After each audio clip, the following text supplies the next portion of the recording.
واتاي dhageystayaal xubnaha idaacadda Shabeelle Studio Muqdisho ayaad si toos ah u maqleysaan iminkana degmada Baraawe ee gobolka Shabeellada Hoose oo caawa ku sugan madaxweynaha Koonfurka Beesha Shariif Xasan Sheekh Aadan ayaa bari ugu dambeeyay waxaa jiray siyaasiyiin iyo odayaal dhaqameedyo siyaabooyin kala duwan uga hadlay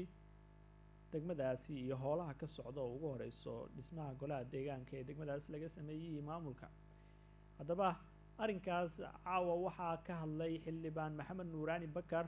oo digniin u diray siyaasiyiin iyo dad sheeganaya degmada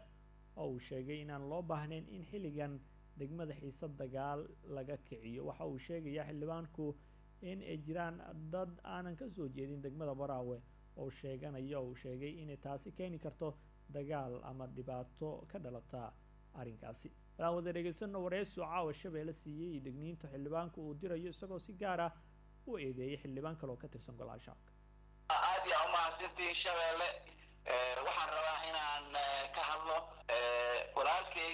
Abdullaah Sheekh Ismaaciil waxa weeyaan waa xildhibaan aad iyo aad mataqaanayo taariikhda Soomaaliyeed ku dheera laakiin nasiib darro wuxuu ku dhiiqday oo mataqaanayo inuu sheegto muxuu ahaa deegaanka Baraawe deegaanka Baraawe taariikhiyan waa la yaqaanaa dadka dega iyo muxuu ahaa ragga siyaasiyiinta oo mataqaanaa meesha ka soo laga sii doorto khudamyada ilaa hadda waqtigaasna baarlamaanku ka shaqeyn jiray wuu ogaa taariikh weyn bay leedahay Baraawe meelay mataqaanaa ku qoran tahay oo rag uu sheegayo oo asagii mataqaanaa ka mid yahay ka degan yihiin ama ay u dhasheen ma jiro qofku wuu imaan karaa meel uu degi karaa mataqaanaa wixii ama mataqaanaa meesha nolosha ama ganacsi ku joog ama arrimo kale ku joog laakiin ragga u dhashay waxa weeyaan dadka uu sheegayona kuma ayin jiraan oo ay mataqaanaa dhulka Shabeellaha Hoose amahan ama magaalada Baraawe ayaa dadku ku ceynaa wax aqli galaya ma aha waa aqli mataqaanaa loo baahan yahay in muxuu ahaa la dejiyo ummadda nolol bay rabtaa noloshaasna oo intii sana hadda mataqaanaayo dadka horinayo waan Abdullaah Sheekh Ismaaciil way marka waxaan dhahay lahaa kan noqo gobolkan wuxuu u socdaa si wanaagsan nolol fiican dagaal dambe uma baahno saasan jawaabteedii aan siin lahaa walaalkaygii Abdullaah Sheekh Ismaaciil waa tahay xildhibaan xilligan maxaa keenay in siyaasiyiin iyo odayaal iyo dad kala duwan ay ka hadlaan xaaladda qusaysa Baraawe maxaa la dhihi karaa waa damacii Soomaaliyeed oo mataqaanaa lagu ogaan jiray mar haddii meel ay degnaato oo ay rabaan inay dad ku shidaan dad reer Baraawe waa la yaqaanaa waa dad nabad jecel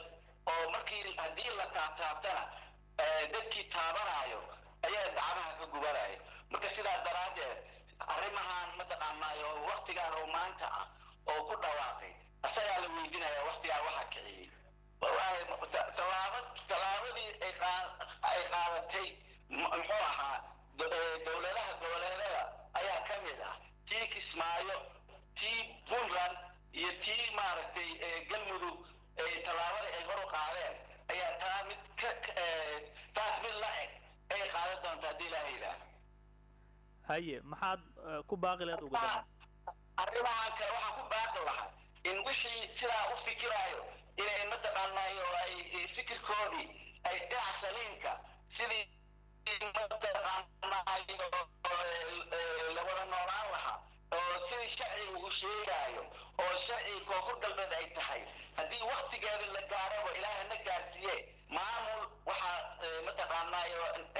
nin qofka u dhashay ayaa xaq u leh kan kalena wuu degnaan karaa qaybtiisu ka qaadan karaa laakiin sharcigaas sharci mataqaanaayo